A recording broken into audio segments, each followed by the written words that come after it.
Salut à tous. Voilà, aujourd'hui je vous fais une petite vidéo. Je montre mon visage. Je m'appelle Alain. Je vis en autonomie ou en désobéissance fertile ou de façon marginale, enfin peu importe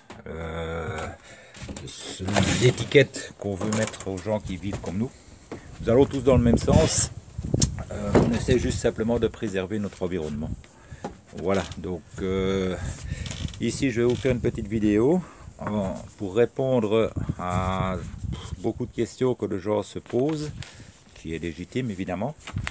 Et je me suis fait un petit mémo parce qu'il y avait beaucoup de questions quand même. Et bon, ben, je vais vous montrer cette petite vidéo, mais pas en voyant ma tronche parce qu'il y a des choses quand même plus jolies à voir que ma tête. Donc je vais retourner la caméra, je vais me promener chez moi et je vais répondre à toutes vos questions. Enfin, celles que je sais répondre en tout cas, parce que je n'ai pas la science infuse non plus. Et ben voilà, on va commencer la petite vidéo. Allez, je vais vous montrer. Voilà, donc ici c'est chez moi. Je préfère vous montrer chez moi que ma tête. C'est quand même plus joli à voir la nature que ma tête. Alors voilà. Donc je me suis fait petit mémo avec les questions que j'ai pu glaner sur internet concernant notre façon de vivre. Je vais essayer de mettre qu'on voit bien la nature. Et donc la première que j'ai notée, c'est les revenus pour vivre. Okay. Bon, les revenus pour vivre, ça dépend de chacun, évidemment. Moi, je vis seul, d'autres personnes sont mariées ou ont des enfants, etc. Donc, je veux dire, le revenu va dépendre un petit peu du nombre de personnes et de vos attentes aussi de la vie, parce que vivre comme ça, c'est bien, mais il ne faut se priver de rien non plus. Il faut quand même garder quand même une bonne qualité de vie, et ça, elle est propre à chacun. Donc moi ici je vous dis, je vis avec 250 € par mois, tout compris en ne me privant de rien. Et quand je dis tout compris, c'est la nourriture bien sûr de tous mes animaux. Donc je vous montrerai après, bon, j'ai des oies, des poules, des chèvres, 2 chiens. J'ai 2 tracteurs aussi, enfin 3 avec le petit tracteur tondeuse. Donc il y a le gasoil aussi pour ça. J'ai mon véhicule qui est une camionnette qui elle aussi consomme du gasoil, bien entendu, il faut payer l'assurance, etc. J'ai une assurance aussi pour le terrain qui est ce que nous on appelle en Belgique l'assurance familiale. Donc en fait c'est s'il y a une broche ou quelque chose qui vient à tomber sur la voiture de quelqu'un qui me rendrait visite, ben, cette assurance là fonctionnera, mais ici en France je ne sais pas trop comment est-ce qu'on l'appelle. Donc voilà, donc tout ça compris, j'ai besoin de revenus fixes de 250 € par mois. Ok. Et puis aussi, si mes animaux se blessent ou tombent malades, il faut les soigner. Et alors, ben voilà, mes petites chèvres. Donc voilà un petit peu ce que j'ai. Moi, je vis dans un vieux bus aménagé. J'ai commencé avec ça parce que j'avais rien d'autre. Quand j'avais acheté, parce qu'ici j'ai à peu près 2 hectares pour moitié prairie et l'autre moitié forêt. Et quand j'ai eu payé donc, mon terrain et les frais notaires, donc 9 750 € pour les 2 hectares, plus les frais notaires, ça en arrivait, je crois que c'était 1300 € les frais de notaire. Donc il ne me restait plus grand chose, donc tout ça, tout ce que j'ai construit par la suite, ben, ça a été sur les 9 années que je vis maintenant ici, voilà, donc c'est un petit peu comme ça que petit à petit j'y suis arrivé. Je vis seul, je n'ai pas d'enfant. Enfin, à part eux, ce sont mes enfants. Et donc voilà, c'est un petit peu pour vous expliquer quel est le montant que moi je dépense, évidemment, pour pouvoir vivre. Et je vous assure, en ne manquant de rien. Donc quand j'ai envie d'un gâteau, je me fais un gâteau. Sortir, partir en vacances, tout ça, c'est pas mon truc. J'ai pas mal bougé quand j'étais plus jeune, j'ai 57 ans, donc j'ai pas mal bougé quand j'étais plus jeune. Et là, j'ai décidé de me poser et de revenir un petit peu aux sources et à la nature. Donc voilà, donc ça c'était un petit peu pour vous expliquer quel est le montant que moi j'utilise pour pouvoir vivre ici. Et pour vous donner une idée, par exemple, pour mes 2 tracteurs, enfin tous mes tracteurs, je veux dire, juste 80 litres de gasoil l'année. D'accord, je précise bien l'année, donc 80 litres de gasoil l'année. Pour ma camionnette, l'année passée, j'ai fait un plein et demi sur un an. Donc je dis bien sur une année complète, hein, un plein et demi, puisque je ne sors presque pas de chez moi. J'ai Puylaurent qui est à 6-7 km à peu près de chez moi, ou 8 km de chez moi. Et je sors 2 fois par mois pour aller faire les quelques courses de nourriture de base dont j'ai besoin, puisque je fais tout moi-même. Donc j'achète juste la farine, le sucre, le café, les petites gâteries aussi de temps en temps que j'aime bien m'offrir. Et alors voilà, donc ça c'est au niveau revenus et dépenses. Donc pour ceux qui me disent que je suis un écolo, je ne suis pas vraiment 100% écolo, je ne suis pas un extrémiste. Donc je me prive de rien, ouais, j'ai un tractopelle aussi pour faire mes travaux, ouais, comme j'ai creusé mes étangs et tout ça. Et quand je plante des arbres, ben, je ne me fais pas crever à la pioche non plus parce que le sol est assez dur. Donc je m'étais acheté un tractopelle. Tout ce matériel que vous voyez, c'était du matériel en panne. C'est du vieux matériel, mais il était en panne et j'ai tout réparé petit à petit avec mes moyens et maintenant tout fonctionne. Ok, donc c'est avec le temps. Il faut du temps pour pouvoir vivre et arriver jusqu'où j'en suis maintenant, et je ne suis pas encore abouti vraiment, il y a encore beaucoup de travail à faire. Alors, bon, je continue pour que vous puissiez un petit peu voir.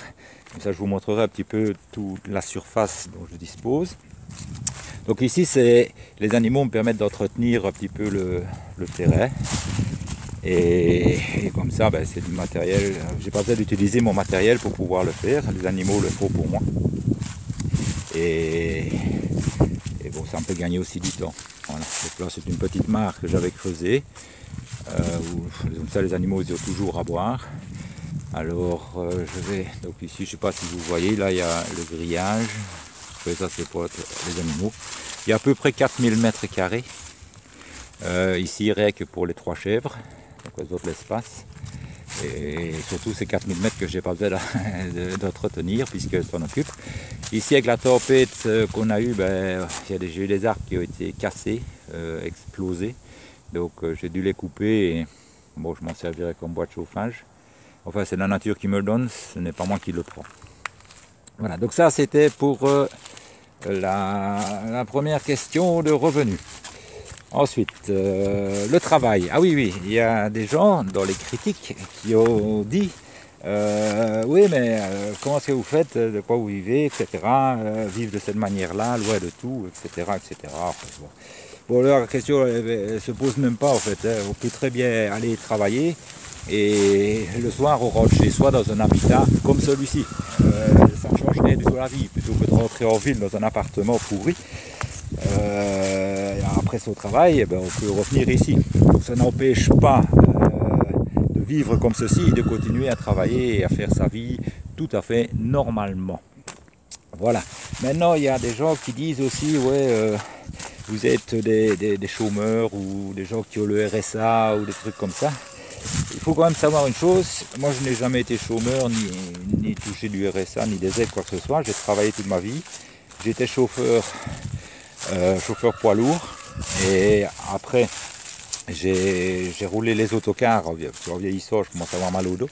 Donc j'ai roulé les autocars. Et puis après, je me suis créé ma propre entreprise d'autocars. Donc j'étais à la fois salarié et j'étais à la fois patron. Jusqu'à un moment donné où j'en ai eu vraiment marre.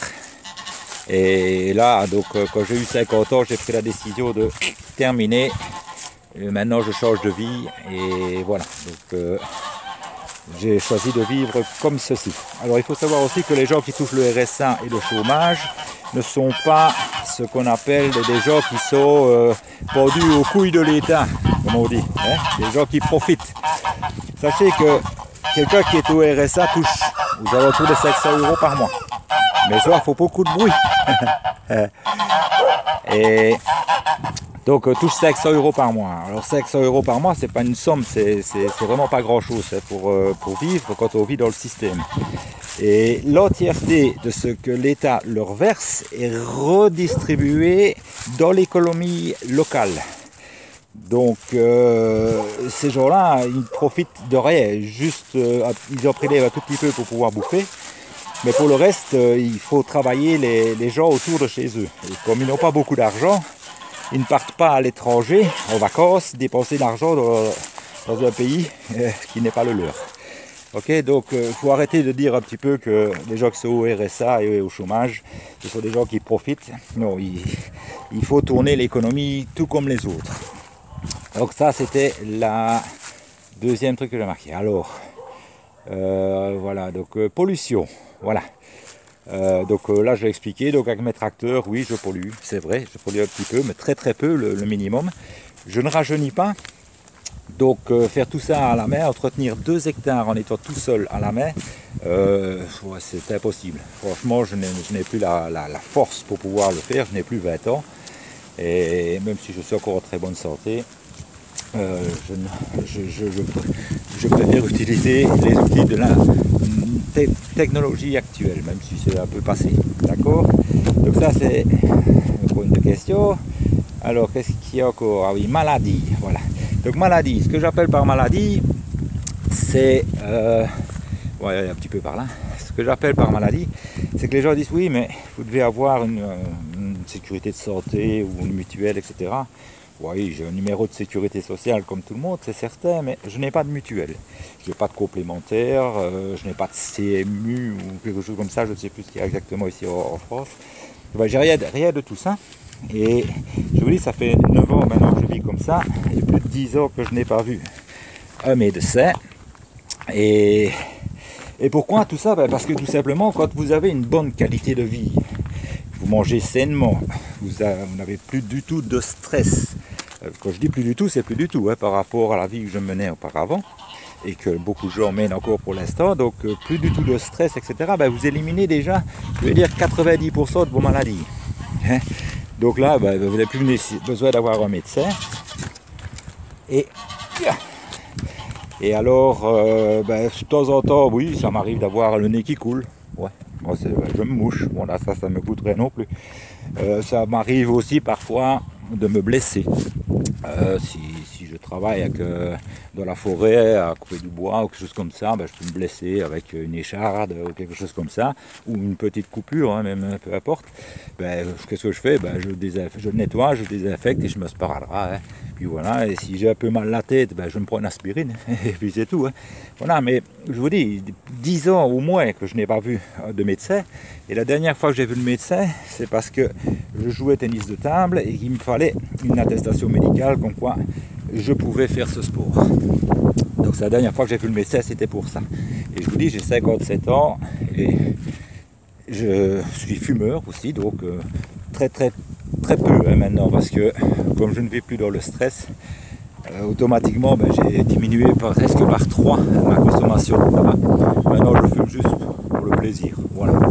Plus parce que je suis stressé ou quoi que ce soit. Donc voilà, donc maladie, ça c'est fait. Manger, ah oui, ça Corinne, elle m'avait posé la question, qu'est-ce que je fais pour manger? Ben, je mange la même chose pratiquement que ce que je mangeais avant.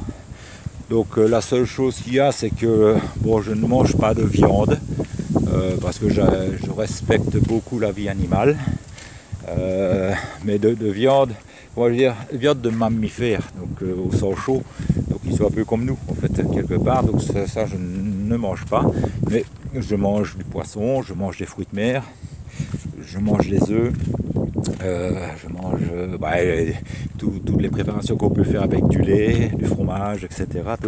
Tous les produits laitiers, ce qui me permet d'avoir les protéines. Et ça monte un petit peu, donc je suis un petit peu essoufflé. Merci la cigarette. Voilà, donc manger, ben, chacun mange ce qu'il veut. Ben.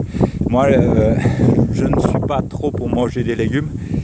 Oui, je sais, je suis un sale gosse. Mes parents me l'ont répété assez souvent.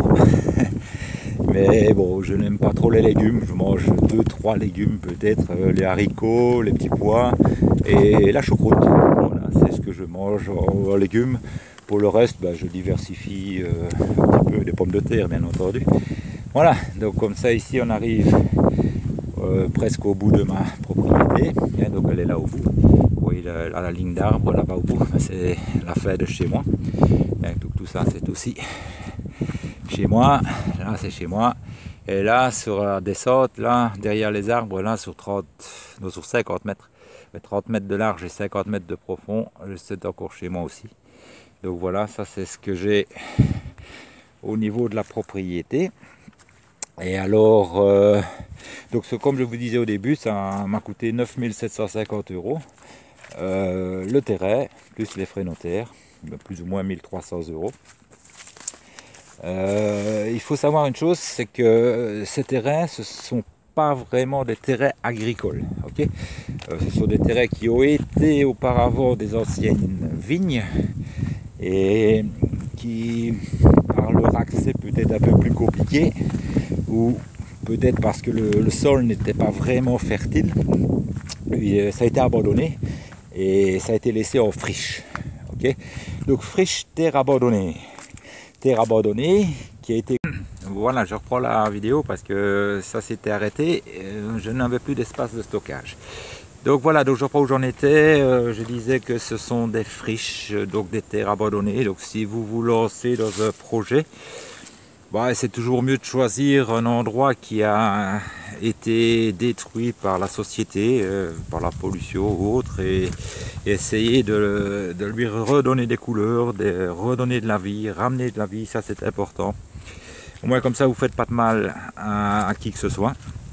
Et puis ben voilà quoi, vous faites en sorte que la nature continue et vous l'aidez un petit peu à redémarrer. Voilà, ça c'est fait.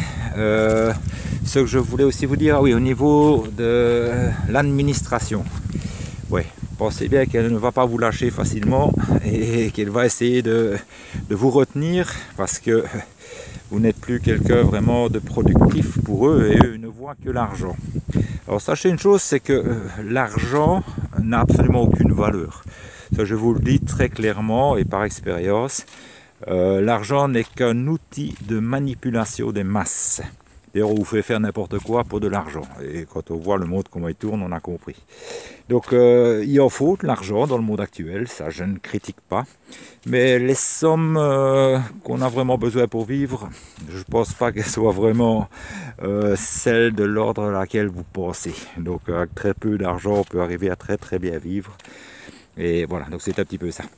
Donc pour le point de vue administratif, il est en fait certain que le maire a toujours le pouvoir de décision ultime.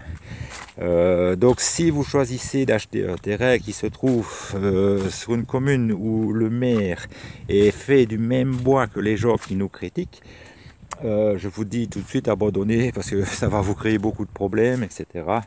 Même si la loi est en votre faveur, le maire, c'est toujours le pot de fer contre le pot de terre. Hein, donc ça vous évitera de perdre du temps et de l'énergie.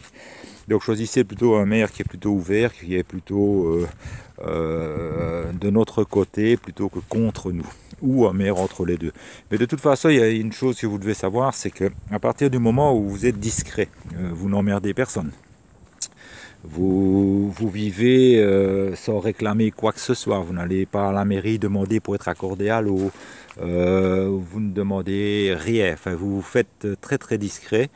Vous vivez votre vie sans faire de mal à personne et en respectant tout le monde et sans faire de vagues. Et je peux vous assurer qu'on vous laisse tranquille. Bon, moi j'ai de la chance peut-être ici, c'est la mairie de Puylaurens, donc dans le Tarn, hein, dans le sud. La première maire qui était là était un petit peu dans notre sens, quand je me suis installé il y a 9 ans. Bon, ça a changé, hein, donc la maire a pris sa retraite.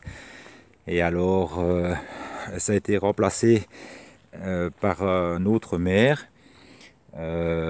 Qui est maintenant là depuis 2 ans ou 3 ans, je ne sais pas, ne me dit rien, il tolère, je vais dire, enfin, je ne l'ai même jamais rencontré, il ne m'a jamais rien dit. Et apparemment tout se passe bien. Mais je vous dis, je ne fais pas de vagues, je ne sors que 2 fois par mois de chez moi pour aller faire quelques courses, parce que je n'en ai pas envie de sortir de chez moi. Je suis tellement bien chez moi que je n'ai pas envie d'en sortir. Donc voilà, donc ça il faut faire un petit peu attention à ce que de la mairie dans laquelle vous allez. Sinon, j'ai entendu dire qu'il y a la loi Allure, je pense, qui a assoupli les règles au niveau de l'habitat léger. Moi je vous dis juste une chose, c'est qu'il y a 9 ans, bon, cette loi Allure, je ne sais pas si elle existait, enfin je n'étais pas au courant. Moi ce que j'ai fait, Donc quand vous achetez des terrains comme ça, bien souvent ce sont plusieurs parcelles. Donc tout ce que je vous ai montré, ce sont 5 parcelles, délimitées par 5 parcelles. Donc il y a une parcelle ici, par exemple, voilà, et il y a une parcelle là. Et au milieu, ici, vous voyez, j'ai installé mon bus. Alors pourquoi j'ai installé parfaitement mon bus à cheval sur les 2 parcelles? C'est que, bon, à l'époque, on pouvait construire un petit habitat de 20 mètres carrés maximum, mais c'est 20 mètres carrés par parcelle. Donc moi, mon bus n'étant pas un habitat, c'est un mobile, c'est mobile, donc c'est comme une remorque ou quoi que ce soit. Donc là, je veux dire, ça ne rentre pas dans la législation au niveau habitat. Donc j'avais le droit, comme j'avais mon bus au milieu, de mettre 20 mètres carrés de construction d'un côté et 20 mètres carrés de l'autre côté. Donc ce qui me faisait une superficie de 40 mètres carrés en respectant strictement la loi, en jouant un petit peu avec elle, mais en respectant scrupuleusement la loi, à savoir de 20 mètres carrés par parcelle. Et le bus au milieu fait 30 mètres carrés, lui. Donc voilà la surface à peu près que je dispose pour pouvoir vivre en toute légalité.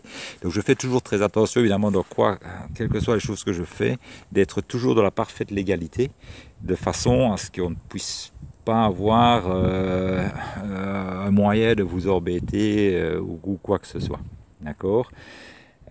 Qu'est-ce que je voulais encore dire? Ah oui, aussi, il y a aussi une loi, aussi, ça c'est à vérifier parce que je ne sais plus si elle est toujours d'actualité. Quand vous avez des animaux autres que chiens ou chats, évidemment que ce sont des animaux de compagnie, que vous avez des animaux, ce qu'on appelle des animaux de ferme, donc tels que poules, coqs, des oies, des chèvres, etc. Vous pouvez vivre à côté de vos animaux. Pour les surveiller, déjà des prédateurs, des vols, et pour les soigner, etc. Donc il y a une loi qui vous permet de construire un petit habitat, mais c'est à vérifier pour la taille de l'habitat, etc., ce que vous pouvez faire. Par contre, tout ce qui est, que ce soit poulailler ou bergerie pour mettre les animaux, etc., tout ça, ça ne rentre pas en ligne de côte au niveau habitat. Si vous construisez un hangar, pareil, le hangar, vous n'avez pas de limite au niveau du hangar, vous pouvez construire des hangars ce que vous voulez, pour autant que cela qui ne soit pas fermé. Donc, on peut voir que mon hangar il est ouvert. Donc là aussi au niveau de la loi, c'est respecté scrupuleusement. Voilà, donc ce sont des petits trucs que vous allez voir par vous-même en vous renseignant et voilà. Mais pour la loi Allure, je sais que j'ai entendu parler, mais je n'ai pas encore été vérifié. Mais je sais qu'il y a une souplesse qui s'est faite au niveau de gens qui vivent comme nous. Et bon, il faut que la loi s'adapte aussi, hein, parce que les gens ont envie de vivre un petit peu autrement. Voilà, c'est ce que je voulais dire. Il y a aussi une chose que je voudrais dire qui va peut-être faire plaisir aux détracteurs, des gens qui ne pensent pas comme nous. Je n'encourage absolument personne à faire ce que je fais, ni à vivre comme je vis, ni quoi que ce soit.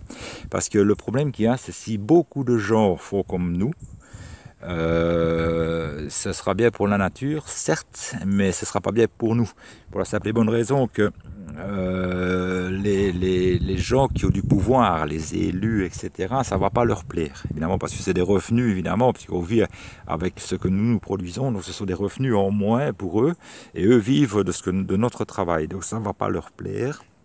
Et comme ça ne va pas leur plaire, ils vont prendre des lois pour nous emmerder et nous empêcher de vivre de cette façon-là. Donc moins il y a de gens qui vivent comme nous, moins on est emmerdé par l'administration. Maintenant, il faut rester discret quand vous le faites, ne pas faire de vagues, voilà. Mais cela dit, j'encourage quand même tout le monde à le faire. Ceux qui sont vraiment motivés, qu'ils le fassent. Mais voilà, ça va être quand même un parcours du combattant, mais à l'arrivée, je vous assure que c'est... Enfin, moi je trouve que c'est magnifique.